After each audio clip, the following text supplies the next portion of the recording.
Assalamualaikum warahmatullahi wabarakatuh. Nama saya Wisnu Suryo Nugroho dari kelas 11 MIPA 4 nomor absen 35.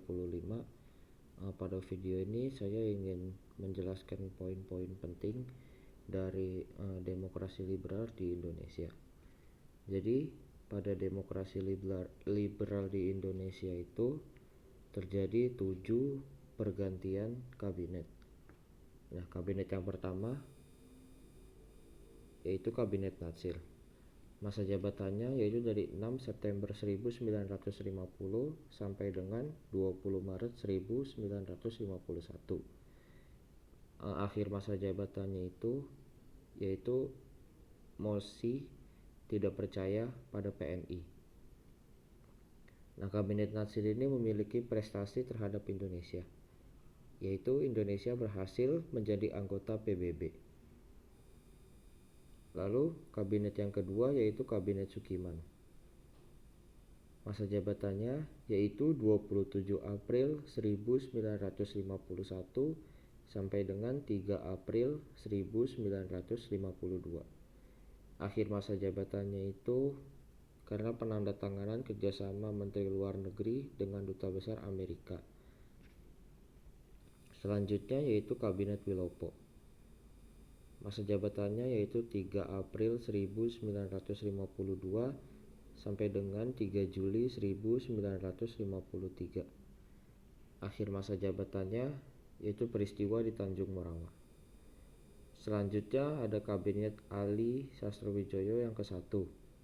Masa jabatannya yaitu 1 Agustus 1953 sampai dengan 24 Juli 1955. Akhir masa jabatannya karena masalah dengan TNI Angkatan Darat.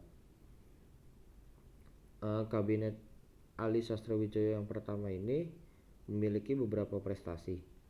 Yang pertama, terselenggarakannya Konferensi Asia Afrika di Bandung pada tahun 1955. Selanjutnya, membatalkan hutang Indonesia Belanda. Lalu terbentuknya Kabinet Pemilu. Kabinet selanjutnya yaitu Kabinet Burhanuddin.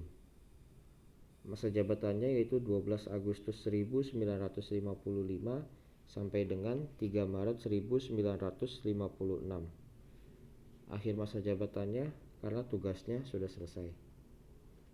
Kabinet Burhanuddin juga memiliki beberapa prestasi, yaitu yang pertama menyelesaikan konflik TNI Angkatan Darat. Yang kedua, menyelenggarakan pemilu pertama pada tahun 1955. Dan selanjutnya memilih anggota DPR dan Dewan Konstituante. Kabinet selanjutnya yaitu Kabinet Ali Sastrowijoyo yang kedua. Masa jabatannya yaitu 24 Maret 1956 sampai dengan 14 Maret 1957. Akhir masa jabatannya karena tidak tegas dalam menangani gerakan separatis. Lalu selanjutnya ada Kabinet Juanda. Masa jabatannya yaitu 9 April 1957 sampai dengan 10 Juli 1959. Kabinet Juanda memiliki prestasi penetapan batas laut teritorial Indonesia yang awalnya 3 mil menjadi 12 mil. Ini biasa kita dengar atau biasa kita sebut dengan Deklarasi Juanda 13 Desember 1957. Selanjutnya dalam demokrasi liberal di Indonesia itu ada dekret presiden yang dikeluarkan oleh Presiden Soekarno. Isinya itu yang pertama, Dewan Konstituante dibubarkan. Lalu UUD 45 diberlakukan kembali, sehingga UUD S50 tidak diberlakukan kembali. Dan yang ketiga itu membentuk Dewan Perwakilan Agung Sementara dan Majelis Permusyawaratan Rakyat Sementara. Sekian poin-poin penting dari demokrasi liberal di Indonesia yang dapat saya sampaikan. Kurang lebihnya mohon maaf. Wassalamualaikum warahmatullahi wabarakatuh.